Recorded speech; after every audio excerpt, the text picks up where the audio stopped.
Good morning, everyone, and welcome to day 14 of Food for Thought and Food for the Hungry, our reverse Advent food drive. Today is rice. Rice is very important.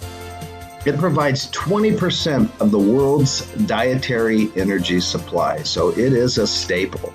And I used to think that rice was rice. All rice was the same. When I was a kid, we ate minute rice, which I remember it took more than a minute to cook. And then I came to Turlock. Now, I did not know that eating the right rice was a cultural imperative. It simply must be basmati, and it must be made by an Assyrian chef in just a certain way.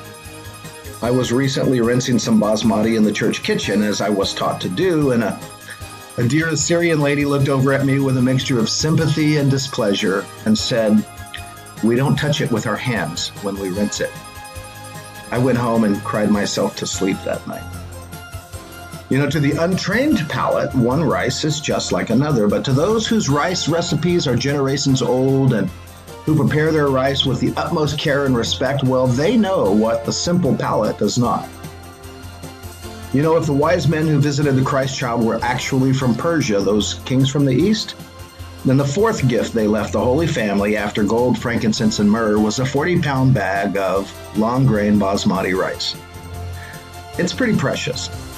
So rice is not rice. It's all not the same. There is a world of difference in the varieties, and people too, all made in God's image, are so gloriously different from one another, and that is something to celebrate, never something to fear.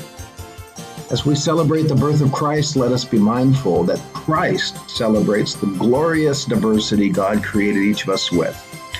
Revelation 7:9 tells a story. It says, "Behold, a great multitude that no one could number, from every nation, from every tribe, and every people, and every language, was standing before the throne, before the Lamb, clothed in white robes, with palm branches in their hands."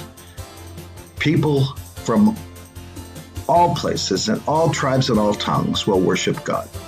So celebrate our differences, and for goodness sakes, keep your hands out of the rice when you're rinsing it off. Tomorrow, beans.